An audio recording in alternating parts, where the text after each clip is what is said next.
الرحیم الحمدللہ رب العالمین وصلی اللہ علی محمد وآلہ الطاہرین۔ خداوند عالم کا شکر ہے کہ اس نے ہمیں یہ توفیق عطا کی کہ ہم اس ماہ رمضان میں اہل بیت علیہ الصلوۃ والسلام کی تعلیمات کو دہرا سکیں، ان کی عزاداری کے بارے میں گفتگو کر سکیں تاکہ اپنی آنے والی زندگی کے اندر اس پر عمل کر سکیں۔ روایات میں بہت مختصر سا اس جانب، کیونکہ ہم سنتے رہتے ہیں بہت زیادہ روایات میں بہت زیادہ اس بات کی تاکید کی گئی ہے کہ ائمہ اہل بیت علیہم الصلوۃ والسلام کی مصیبت میں انسان گریہ کرے، اور کچھ چیزیں امام حسین علیہ الصلوۃ والسلام کی عزاداری کے حوالے سے باقاعدہ تاکید کے ساتھ بیان کی گئی ہیں، اور جتنا تک تقریباً بحد وجوب تک پہنچتی ہے یہ بات، اتنا زیادہ ائمہ علیہ الصلوۃ والسلام کی طرف سے تاکید ہے کہ جس سے وجوب کے اصل عزاداری کے عزاداری میں کیا کرنا ہے، لازمی نہیں ہے کہ ماتم کریں، وہ واجب ہے، بلکہ خود عزاداری برپا کرنا جو ہے وہ روایات سے ثابت ہوتا ہے۔ تو اور خود اہل بیت علیہ الصلوۃ والسلام تمام زندگی اپنی تمام ائمہ کی ہم زندگی دیکھیں تو اس کے اندر ہمیں یہ چیز بہت واضح انداز میں ملتی ہے کہ ائمہ علیہ الصلوۃ والسلام عزاداری برپا کیا کرتے تھے، امام حسین کے بعد جو ائمہ آئے انہوں نے عزاداری امام حسین علیہ الصلوۃ والسلام کو برپا کیا، اشعار پڑھواتے تھے، جو شاعر آتے تھے ان سے مصیبت کے اشعار پڑھواتے تھے، اہل بیت علیہ الصلوۃ والسلام کی مدح میں اشعار پڑھواتے تھے، گریہ کرتے تھے، خود ذکر کرتے تھے، روایات بیان کرتے تھے۔ یہ تمام چیزیں ہمیں تاریخ کے اندر ملتی ہیں۔ تو اصل اہمیت کے خود عزاداری کی، بالخصوص عزاداری سید الشہداء کی اہمیت کا اس کو قابل انکار نہیں ہے، کوئی اس کو انکار نہیں کر سکتا، اتنی زیادہ تواتر کی حد تک ہمارے پاس روایات موجود ہیں کہ جس کا انکار نہیں کیا جا سکتا۔ بات جو آتی ہے وہ عزاداری کی شکل کی آتی ہے کہ عزاداری کس طرح برپا کی جائے، عزاداری کا مقصد کیا ہے، ایک عزادار کے اوپر اس سچویشن کے اندر وہ جو عزاداری کا ایام ہے کیسی حالت ہونی چاہیے، تمام چیزیں اس کے اوپر گفتگو کی جانی چاہیے اور ضروری بھی ہے۔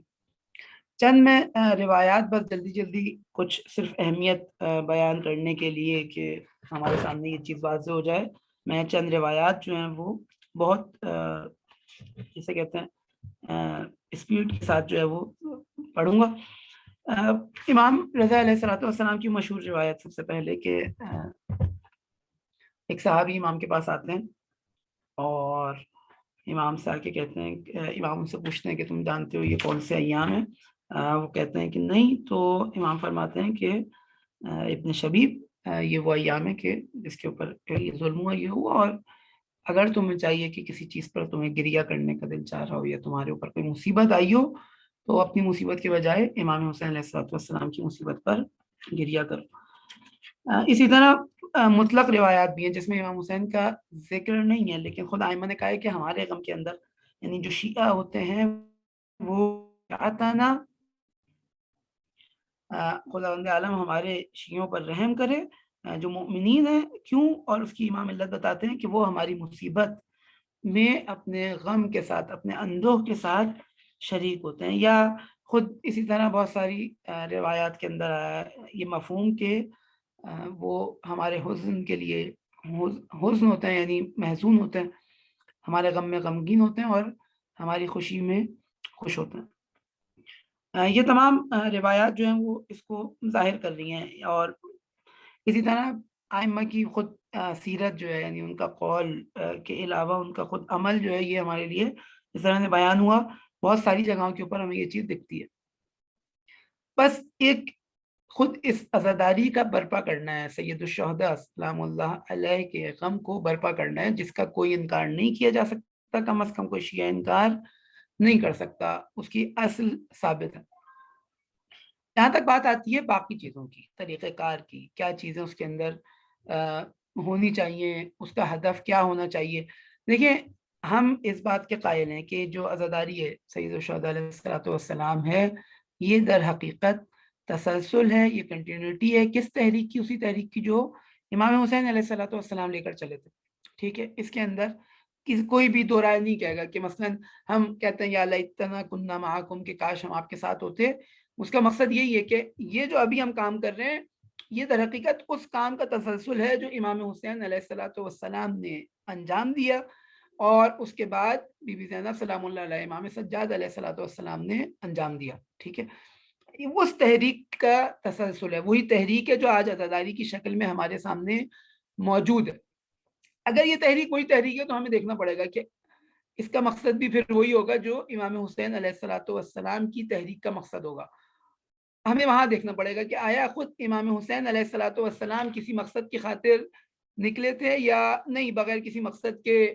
ایک حکم خاص تھا. کیونکہ ہمارے یہاں خود یہ نظریات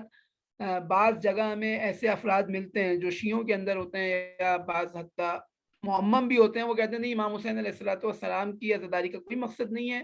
امام حسین کا بھی کوئی مقصد نہیں تھا، بلکہ اللہ نے خاص امام حسین کو چاہا تھا کہ وہ جائیں اور جا کر شہید ہو جائیں.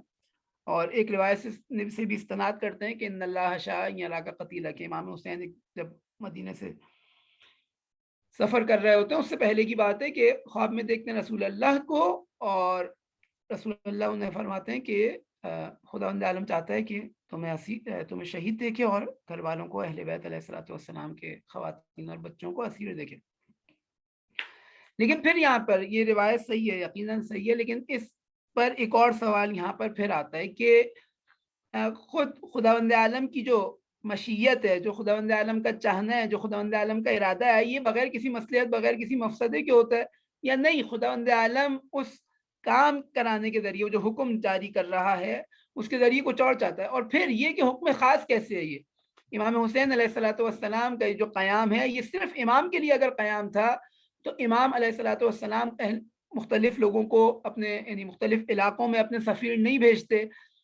خطبہ یعنی مکے کے اندر جا کے لوگوں کو گیدر نہیں کرتے کہ آئیں اور یزید کے خلاف قیام کریں. جگہ جگہ جناب زہیر بن قین کا واقعہ ہمارے سامنے کہ وہ بچنا چاہ رہے تھے امام سے، لیکن امام ایک جگہ جا کر رکتے ہیں، بلاتے ہیں اور پھر ان کو کنونس کرتے ہیں کہ ان کا ساتھ دیں. اسی طرح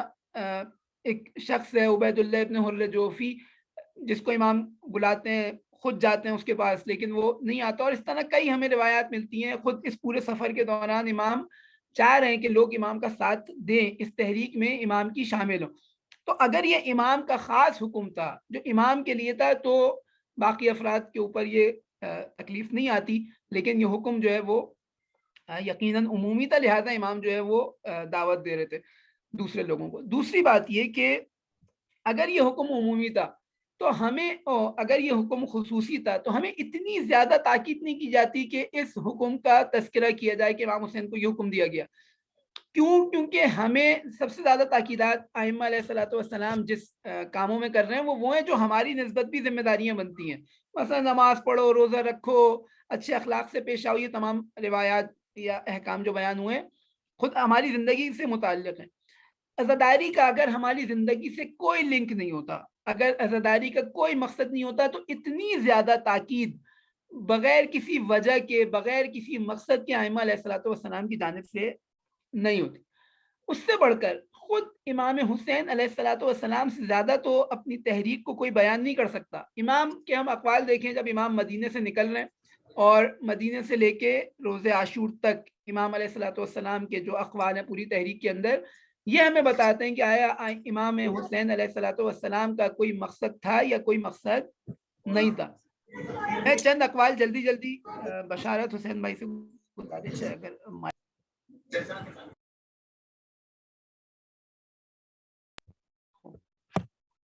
اچھا آواز آ رہی ہے؟ کلیئر ہے؟ جی آواز کلیئر ہے.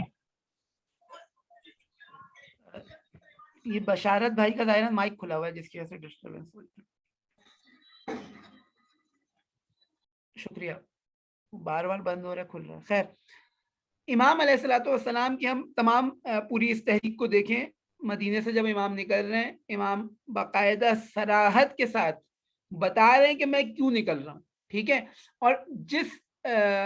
سبب کو امام بتا رہے ہیں کہ میں اس وجہ سے نکل رہا ہوں، وہ سبب ہم دیکھتے ہیں وہ تمام مسلمانوں کے اوپر خداوند متعال نے واجب کیا ہوا ہے. مشہور قول امام کا کہ انما خرجت لطلب الاصلاح فی امت جدی اريد ان آمر بالمعروف وانہا عن المنکر، کہ میں کس لیے نکل رہا ہوں؟ تاکہ اپنے نانا کی امت کی اصلاح کروں، میں چاہتا ہوں کہ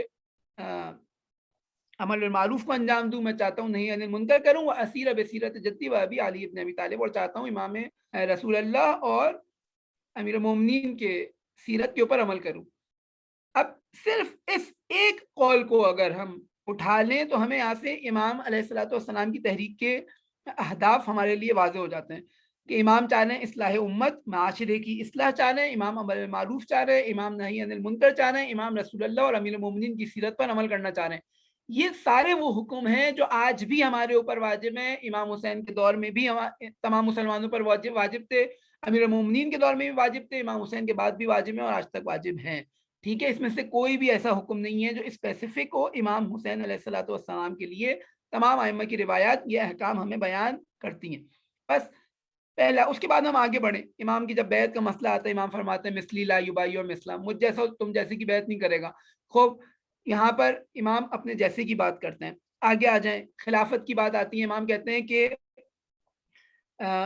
ایک اس کو میں ہدف تک صرف پہنچانے کے لیے کہ امام بیان کرتے ہیں، جب امام مدینے سے نکل رہے ہوتے ہیں اور امام سے بیعت لے جانا چاہتے ہیں کہ امام سے بیعت لے لیں، تو امام علیہ الصلوۃ والسلام کے جواب میں کہتے ہیں کہ میں تم دن میں چاہو گے کہ زیادہ تمہاری بیعت کی جائے یا تمہارے امیر کی، تو کل دیکھتے ہیں کیا ہوتا ہے، اور پھر وہاں پر دیکھا جائے گا کہ اینا احق بالخلافہ، کہ کون ہم میں سے خلافت کا زیادہ حقدار ہے۔ اسی طرح ہم امام کے مختلف خطبات جس میں امام کہہ رہے ہیں کہ سنتوں کو مٹا دیا گیا ہے، بدعتوں کو زندہ کیا جا رہا ہے، ایسے میں ایک شخص کی ذمہ داری ہے کہ وہ قیام کرے اور اپنے قول اور فعل سے جو ہے وہ رد عمل کا اظہار کرے۔ یہ تمام چیزیں جو امام علیہ الصلوۃ والسلام بیان کر رہے ہیں، جگہ جگہ جگہ، یعنی اتنے زیادہ یہ اقوال ہیں۔ میں ریکمینڈ کروں گا، ایک کتاب ہے شہید سید حیدر زیدی کے ادارے کی، حسین ابن علی از مدینہ تا کربلا، اور اس سے پہلے ایک اور کتاب ہے جو امام حسین علیہ الصلوۃ والسلام کا خطبہ منہ ہے۔ کوشش کریں کہ جب ایام ازاں ہیں بالخصوص اس کتاب کو ایک دفعہ جلدی سے ریڈ کر لیں، بہت ساری چیزیں ہمارے لیے کلیئر ہو جاتی ہیں۔ خود امام حسین علیہ الصلوۃ والسلام کی تحریک میں امام نے اپنی تحریک کے کیا مقاصد اور کیا پلان کس طرح لے کے چل رہے تھے، یہ تمام اقوال اس کے اندر موجود ہے، استناد کے ساتھ روایات موجود ہے، عربی عبارت موجود ہے، اس کے ریفرنسز موجود ہے۔ حسین ابن علی مدینہ تا کربلا، ڈاکٹر نجمی اس طرح کا کوئی نام ہے ان کے مؤلف، جو دارالثقلین کی چھپی ہوئی ہیں دونوں کتابیں۔ خوب، یہ تمام باتیں الگ ہو گئی، ٹھیک ہے۔ اب ہمارے لیے ہدف واضح ہو جاتا ہے کہ امام حسین علیہ الصلوۃ والسلام ایک بڑے مقصد کی خاطر نکلیں، اصلاح امت کے لیے نکلیں، عمل بالمعروف کے لیے نکلیں۔ امام چاہتے ہیں کہ خداوند متعال کی حاکمیت اسٹیبل ہو۔ ٹھیک ہے، ممکن ہے کہ آپ انہیں امام کے نکلنے سے الہی حکومت جو ہے وہ تشکیل نہیں پائی، ظاہری طور پر ایسے ہی ہوا کہ نہیں تشکیل پائی، لیکن اس کے کچھ دیگر اہداف حاصل ہوئے جو ہم انشاءاللہ جو ہے، یعنی امام کے لیے آئیڈیل تو یہ ہوتا کہ امام، یعنی کوفے والے اگر ساتھ دے دیتے اور یہ تمام حالات پیش نہ آتے تو امام حکومت اسٹیبل کرتے، لیکن حکومت نہ بھی ملتی تو بھی امام ایک ذمہ داری کو انجام دینے نکل رہے ہیں، وہ امپورٹنٹ چیز ہے، وہ ہم سب کی ذمہ داری بنتی ہے۔ بس عزاداری امام حسین کی خصوصاً عزاداری کا جو مقصد ہے وہ وہی مقصد ہے جو امام حسین علیہ الصلوۃ والسلام کی تحریک کا مقصد ہے۔ یہ مقاصد جو ہیں یہ میں نے کچھ نہ کچھ ایک حد تک آپ کے سامنے بیان کی۔ آج آپ عزاداری کی شکل پر دیکھیں، علماء فقہا بالخصوص امام خمینی رہبر معظم، ان لوگوں نے بہت زیادہ تاکید کی گئی ہے ان کی جانب سے کہ عزاداری کا جو طریقہ کار ہے وہ ٹریڈیشنل ہونا چاہیے، وہ ہمارے کلچر کے مطابق ہونا چاہیے۔ ٹھیک ہے، یہاں پر دو تین چیزیں ہمارے ذہن میں رہے کہ کلچر ہمیشہ، یعنی فقہ کے اندر، ہماری فقہ جعفری کے اندر، فقہ تشیع کے اندر، عرف کی، معاشرے میں جس ذہنیت سے لوگ کسی چیز کو دیکھ رہے ہیں اس کی بہت زیادہ اہمیت ہے۔ ٹھیک ہے، حتیٰ بعض شرعی مسائل کے اوپر یہ چیز اثر انداز ہو رہی ہوتی ہے۔ مثال کے طور پہ لباس شہرت، آپ لوگوں نے دیکھا ہوگا، توضیح مسائل میں پڑھا ہوگا، انسان کے لیے حرام ہے کہ وہ لباس شہرت پہنے، لیکن ممکن ہے کہ افریقہ کا ایک شخص ہو، اس کے لیے وہ لباس شہرت ہو جو میں پاکستان میں پہن رہا ہوں، اور ممکن ہے پاکستان میں ایک شخص ہو، اس کے لیے وہ لباس شہرت ہو جو افریقہ میں پہنا جا رہا ہے۔ بس یہاں کلچر جو آ کے ایک حکم شرعی کے موضوع کو تشخیص دے رہا ہے۔ لیکن جب تک یہ کلچر دین کے اصولوں کے خلاف، دین کے احکامات کے خلاف نہیں آتا، یہ بہت اچھا ہے، ٹھیک ہے، اس کو ہمیں اس کا لحاظ رکھنا پڑے گا، اس کی رعایت ہمیں کرنی پڑے گی۔ عزاداری کے اندر بھی ایسے ہی ہے، عزاداری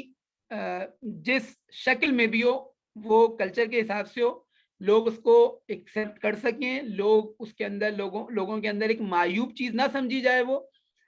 اور آج مثال کے طور پہ کم از کم سوشل میڈیا کے دور میں اتنا کلچر جو ہے آپس میں مکس ہو گئے کہ بہت ساری چیزیں ہو سکتا ہے کلچر کی نہ ہو، لیکن کلچر اس کو اڈاپٹ کرنا یعنی جلدی اڈاپٹ کر لے، کیونکہ جتنی یہ کلچرل چیزیں ہوتی ہیں یہ ٹرانسفر ہو رہی ہوتی ہیں، زمانے کے حساب سے تبدیلی آ رہی ہوتی ہے، اس کے اندر ایریا وائز تبدیلی آ رہی ہوتی ہے۔ خیر، بس یہ دو چیزیں ہمارے ذہن میں، کلچر بہت اہم ہے، لیکن کلچر احکام الہی سے، قوانین الہی سے، اصول الہی سے، ارزشهای الہی سے متصادم نہیں ہونا چاہیے، ٹکرانا نہیں چاہیے، ورنہ اس کلچر کی پھر کوئی حیثیت نہیں بچے گی۔ مثال کے طور پہ عرب کے اندر کلچر تھا، شراب پیتے تھے، خوب اسلام نے آ کے منع کر دیا، اب کلچر کی بات نہیں کی جائے گی۔ کلچر وہاں صحیح ہے جہاں ہمارے لیے ثابت ہو جائے، یعنی یہ اس کے برعکس ہمیں ثابت کرنا ہے کہ اسلام نے کلچر کے اس مسئلے کو اپنانے کی اجازت دی ہے، ٹھیک ہے۔ ہمارے یہاں جو مجالس کا طریقہ کار ہے، اس کے اندر سب سے پہلے حدیث قصہ ہوتی ہے، اس کے بعد سوسخانی ہوتی ہے، مرثیہ ہوتا ہے، سلام ہوتا ہے، خطابت ہوتی ہے، اس کے بعد نوحہ خوانی ہوتی ہے، اور اس کے بعد زیارت، پھر تبرک، ٹھیک ہے۔ حدیث قصہ یعنی ابتدا اس سے اچھی بات ہے، لیکن ایک اور چیز ہمیں اپنے عزاداری کے اندر چاہیے کہ ہم ایڈ کریں، وہ ہے قرآن کی تلاوت، کہ قرآن سے آغاز کریں، پھر حدیث قصہ پڑھیں، اور اسی طرح مثال کے طور پہ سوسخانی پڑھیں، مرثیہ، سلام، جو بھی ایک روایتی چیزیں وہ پڑھیں۔ خطابت ہمارے یہاں دو اہم چیزوں پر مشتمل ہوتی ہے، ایک معارف ہوتے ہیں اور ایک مصیبت ہوتی ہے، ٹھیک ہے۔ معارف سے مراد اہل بیت علیہ الصلوۃ والسلام کی تعلیمات ہیں، چاہے اس کے اندر فضائل آئیں، چاہے اس کے اندر تاریخ آئے، چاہے اس کے اندر ایسی باتیں ہیں جو اہل بیت علیہ الصلوۃ والسلام نے ہم سے چاہیے، لیکن محور اس کا محمد و آل محمد ہونے چاہیے، ٹھیک ہے۔ یہ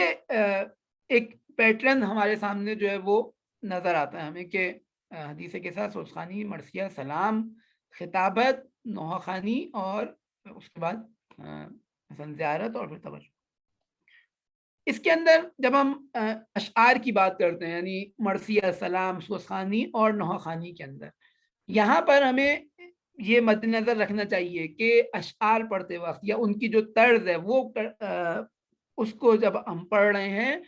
تو وہ بھی شریعت کے قوانین سے ٹکرائے نہیں۔ مثال کے طور پر ایسی طرز نہ ہو جو غنا کاؤنٹ ہو، ٹھیک ہے، یعنی اسے اس انداز میں پڑھا جائے کہ وہ لہو و لعب اور گناہ کی محفل شمار کی جائے، یا اس کے متن کے اندر گناہ کی طرف یا شرک کی طرف، چاہے وہ گناہ اخلاقی گناہ ہو چاہے وہ شرک ہو، اس کی طرف مائل کرنے والی چیز نہ ہو، ٹھیک ہے۔ البتہ اس کا ایک اور یہاں پہ موجود ہے، مثال کے طور پر ہمارے یہاں بہت ساری چیزیں ہوتی ہیں جو ممکن ہے فضائل کے اندر فلسفی یا عرفانی مبانی کے مطابق اس کو صحیح مانا جا رہا ہو، لیکن معاشرہ اس سے غلط مطلب لے رہا ہوتا ہے، تو اگر ہم اس کو صحیح انداز میں، اس انداز میں کہ اس کا صحیح مطلب ہی پہنچے، ہم نہیں بیان کر سکتے، تو ہمیں ایسے مسائل چھیڑنے کی ضرورت نہیں ہے۔ بالفرض ہمیں کہیں ایسا دکھتا ہے کہ فلاں شخص نے، فلاں نوحہ خوان نے، فلاں ذاکر نے ایک ایسا شعر یا ایک ایسی بات کی ہے کہ جو مثال کے طور پہ خلاف شریعت ہے، جو شرک کو شامل کر رہی ہے، تو ہم فوراً اس کے اوپر مشرک ہونے کا فتویٰ نہیں لگا سکتے۔ بہت ساری باتیں ہوتی ہیں، غلطی ہوتی ہے ہم سے، بعض دفعہ ہم سے اشتباہ ہو جاتا ہے، ہم چیز کو نہیں سمجھ پاتے اور ایک شعر پڑھ دیتے ہیں، ہمیں نہیں پتا ہوتا کہ اس کا معنی جو ہے وہ شرک تک لے کے جا رہا ہے، ٹھیک ہے۔ لہٰذا ہمیں فوراً حکم نہیں لگانا چاہیے، ہاں جا کے ڈسکس کریں، پوچھیں کہ بھائی یہ مسئلہ ہے، علماء سے آ کے ڈسکس کریں کہ آیا اس شعر کے اندر واقعاً شرک ہو رہا ہے، یا یہ توہین کی طرف جا رہا ہے، یا یہ تمام چیزیں جو ہے وہ ہم اس کو مد نظر رکھیں۔ اسی طرح یعنی معارف کی جب ہم بات کریں، جب ہم خطابت کے جو مصائب سے پہلے والا پورشن ہے اس کی بات کریں، تو وہاں پر بھی ہمیں یہ چیزیں محور اہل بیت علیہ الصلوۃ والسلام کی تعلیمات ہونی چاہیے۔ ہمیں یہ حق ہے کہ ہم مجلس کے بعد ہی صحیح کہیں بھی بالآخر علماء سے، خطبہ سے یہ سوال کر سکیں کہ آپ نے یہ جو بات پڑھی ہے اس کی کیا مستند ہے، اس کی کیا دلیل ہے، اس کا کیا مثال کے طور پہ ثبوت ہے، کیا برہان ہے آپ کے پاس کہ آپ یہ بات کر رہے ہیں۔ روایات سے، آیات سے، مختلف فقہا علماء جو گزرے حد عقل یہ کہ انہوں نے بیان کیا ہو، ٹھیک ہے، یہ ہمارے پاس ہونی چاہیے۔ یعنی یہ نہ ہو کہ ہم صرف بیٹھیں اور بیٹھنے کے بعد سوچے بھی نہیں کہ سامنے والا کیا پڑھ رہا ہے اور اس کے بعد اٹھ کر چلے جائیں۔ اسی طرح مثلا بہت ساری چیزیں اس کے اندر ہم دیکھ سکتے ہیں خود، جو روایات کے اندر بھی حتیٰ بہت زیادہ ذکر کی گئی ہے۔ مثال کے طور پر سیاہ لباس، سیاہ لباس روایات میں ذکر کیا گیا، بالخصوص محرم میں اور بالعموم ایام اعضاء کے اندر، تمام شہادتوں کے اندر سیاہ لباس انسان پہنے، یہ غم کی نشانی ہے۔ اہل بیت علیہ الصلوۃ والسلام سیاہ لباس ایام اعضاء میں پہنا کرتے تھے، تاکید کیا کرتے تھے۔ ایک یہ چیز ہو گئی۔ دوسری طعام یعنی اطعام، کھلانا، تبرک دینا، سبیل لگانا، ٹھیک ہے اس کی شکلیں مختلف ہو سکتی ہیں، لیکن روایات میں ہمارے پاس اس بات کی بھی تاکید ملتی ہے کہ اہل بیت علیہ الصلوۃ والسلام جب مجلس عزا برپا کیا کرتے تھے تو جو مومنین گیدر ہوتے تھے، جمع ہوتے تھے، ان کو کھانا کھلایا کرتے تھے۔ اچھا، ایک چیز جو امام خمینی علیہ الرحمہ نے عزاداری کے عنوان سے بہت زیادہ تاکید کی ہے اس کے اوپر، وہ جذبات ہیں، وہ عاطفیت ہے کہ انسان اس کو برقرار رکھے، یعنی سوکھی روکھی نہ ہو بالکل کہ آپ جائیں بیٹھیں زبردستی کچھ تھوڑا سا رولیں، نہیں، انسان کے جذبات امام حسین علیہ الصلوۃ والسلام کی جانب مائل ہوں، وہ واقعاً تڑپ کے گریہ کرے، واقعاً تڑپ کے ماتم کرے۔ یعنی ہم لوگ عموماً ہمارے عزاداری کے اندر جب ماتم ہو رہا ہوتا ہے تو ہم لوگ غم کی کیفیت نہیں ہوتی، صرف ہاتھ مار رہے ہوتے ہیں، لیکن امام خمینی علیہ الرحمہ نے بہت زیادہ تاکید کی گئی ہے کہ اگر کسی مکتب میں شور، یعنی شور فارسی والا، یعنی جذبات نہ ہو، ہیجان نہ ہو، تو وہ مکتب جو ہے وہ باقی نہیں رہ سکتا۔ لہٰذا بہت سارے ایسے گروہ تھے یہاں پر، انقلاب اسلامی جب آیا ایران میں تو سوشلسٹ تنظیمیں تھیں جو شیعہ تھیں، جنہیں ہم پاکستان میں سرخے کہا جاتا ہے، یہ شیعہ تھے اعتقادی طور پر، لیکن سیاسی طور پر یہ کمیونزم کے قائل تھے، سوشلزم کے قائل تھے۔ انہوں نے عزاداری کو صرف ایز اے ٹول یہ استعمال کرنا چاہ رہے تھے، اور اس کے بعد جب انقلاب کامیاب ہونے کے بعد ان کا بڑا شور اٹھا کہ بھائی ہم بلکہ انقلاب سے پہلے بھی کہ ہم عزاداری کو احتجاجوں میں تبدیل کر دیں، یعنی ماتم چھوڑ دیں، گریہ چھوڑ دیں، امام حسین کی مصیبت نہ ہو، امام حسین کا نام ہو، ان کے فضائل بیان ہو، لیکن رونا دھونا ہم نہ کریں، اس سے جو ہے وہ اچھا اثر نہیں پڑتا۔ تو امام خمینی نے فوراً اس کے اوپر ایکشن لیتے ہیں اور لوگوں کو کہتے ہیں کہ جتنی زیادہ ہو سکے اپنے ان جلسے جلوسوں کے اندر گریہ کریں، نوحہ پڑھیں، ماتم کریں، یہ خود ارزش رکھتا ہے۔ امام کہتے ہیں کہ امام خمینی کے دنیا ہمیں رونے والی قوم تصور کرتی ہے، لیکن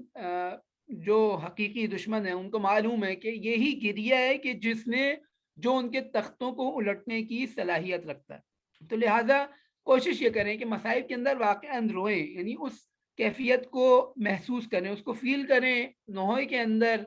روئیں۔ اور ظاہر سی نوحے وہ جو مصائب والے نوحے ہیں، ظاہر سی بات ہے اگر ہمارے یہاں بعض دفعہ نوحوں کے اندر فضائل بھی آ رہے ہوتے ہیں یا حماسی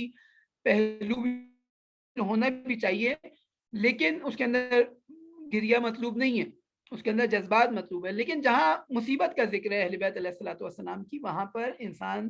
کوشش کرے گریہ کرے، اور اگر گریہ نہیں کر سکتا تو روایات کے اندر آئے کہ یعنی گریہ جیسی شکل بنائے، ٹھیک ہے، دوسروں کو بھی رلائے، خود روئے، دوسروں کو رلائے، اور روایات کے اندر آیا اگر بالفرض کسی ایسی کیفیت میں بعض دفعہ انسان یا اپنے گناہوں کی وجہ سے ہی صحیح، یا خود خارجی ایسے عوامل ہوتے ہیں، دوسری ٹینشنیں ہوتی ہیں جس کی وجہ سے گریہ نہیں کر پاتا، آنسو نہیں نکل پاتے اس کی مصیبت میں، روایات کے اندر ہے کہ اگر یہ کام نہیں کر پا رہے ہو تو رونے جیسی شکل بنا لو، ٹھیک ہے۔ یعنی یہاں پر حتیٰ یعنی ہمیں واضح دکھ رہا ہے کہ یہاں پر ہمیں ریاکاری کا حکم دیا جا رہا ہے، ٹھیک ہے۔ جس طرح زکوٰۃ کے بارے میں کہ زکوٰۃ جب دو تو لوگوں کو دکھا کے بھی دو، یعنی جو واجب زکوٰۃ کی بات ہو رہی ہے، ٹھیک ہے، یہاں پر بھی اسی طرح کا حکم ہے کہ خود رو، دوسروں کو رلاؤ، اور اگر رونا نہیں آ رہا تو رونے جیسی شکل بناؤ۔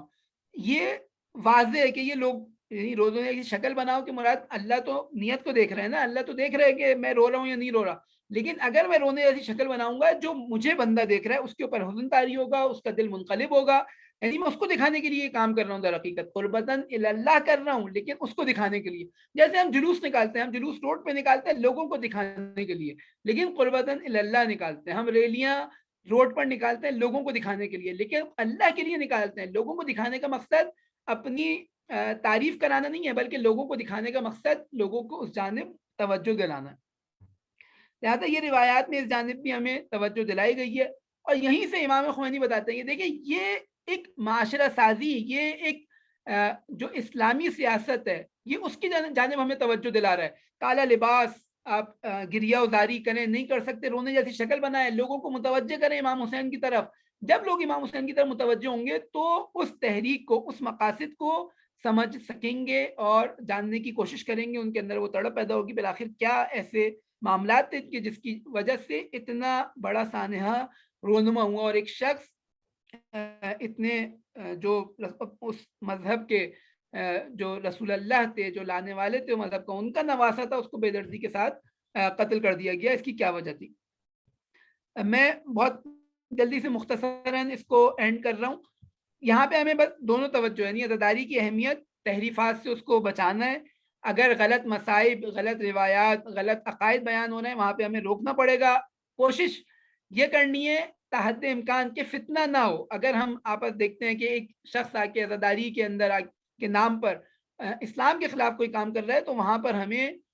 ایسے برخورد کرنا پڑے گا کہ وہ فتنے میں تبدیل نہ ہو جائے. فتنہ ہوگا تو بھی اسلام کے خلاف جا رہا ہے. بس ہمیں اس طرح لے کے چلنا ہے اس کو کہ منظم انداز میں صحیح طور پر ہم اس ہدف تک جو ائمہ علیہ الصلوۃ والسلام کا ہدف ہے وہاں تک پہنچ سکیں. دوسری چیز یہ کہ وہ افراد جو اس طرح کے شبہات لے کر آتے ہیں کہ سیمینارز ہو جائیں، اب رونا دھونا بہت ہو گیا، ماتم بہت ہو گیا، یہ والی چیزیں جب آتی ہیں، نہیں، یہ سیمینارز ہونے چاہیے ایسے افراد کے لیے جو بالآخر ان کے اندر وہ جذبات اہل بیت کی نسبت نہیں پائے جاتے کہ وہ گریہ کریں، ماتم کریں، اور وہ یا بہت خالص علمی بحث ہیں تو اس کو سیمینار میں لے کر آئیں. لیکن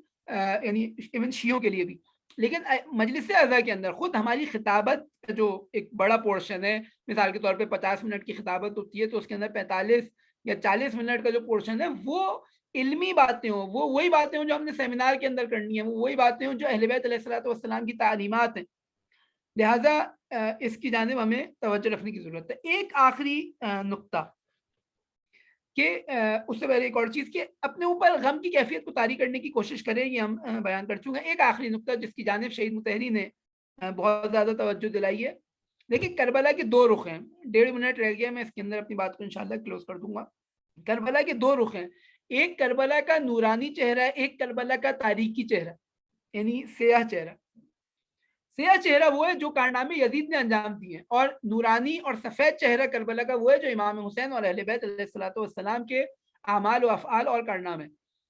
ہمیں ان دونوں کی جانب توجہ رکھنی چاہیے. ہمیں صرف اہل بیت کی مظلومیت کے اوپر اکتفا نہیں کرنا چاہیے، بلکہ اہل بیت کی قدرت کے اوپر، ان کے قیام کے اوپر، ان کے جہاد کے اوپر، ان کی شجاعت، ان کی جرأت کی ہم نے بات کرنی چاہیے. اگر کوئی ہم سے پوچھے کہ آپ جن امام حسین کو مانتے ہیں وہ انہیں اتنا آئیڈیل کیوں مانتے ہیں، تو ہم اسے یہ نہیں کہیں گے کہ ہم انہیں اس وجہ سے آئیڈیل مانتے ہیں کہ ان کے اوپر ظلم ہوا. نہیں، ہم اسے یہ بتائیں گے کہ ہم اس وجہ سے ان کے اوپر آئیڈیل مانتے ہیں کہ ان تمام مظالم کے باوجود، ان تمام حالات کے باوجود کہ تمام اصحاب، ان کے بچے سب موجود ہیں، دیکھ رہے ہیں، لیکن کوئی جرأت نہیں کرتا اسلام کی مدد کرنے کی، انسانیت کی مدد کرنے کی، ظلم کے خلاف آواز اٹھانے کی. امام علیہ الصلوۃ والسلام نے آواز اٹھائی اور انسانیت کو اس تاریکی دور سے نکالا، نورانیت کی طرف لے کر آئے. یہ دونوں پہلو ہمارے متوجہ رہنا چاہیے اس جانب. اور کوئی سوال ہو تو مجھے واٹس ایپ کے اوپر نمبر لے کر کیا جا سکتا ہے. یہاں پہ ابھی ٹائم ختم ہو گیا. خداوند عالم سے دعا ہے کہ خداوند عالم ہمیں توفیق دے کہ ہم صحیح طور پر عزاداری کو انجام دے سکیں، اس کے مقاصد کے ساتھ اور قربتاً اللہ خلوص کے ساتھ عزاداری سید الشہداء کو انجام دے سکیں. والسلام.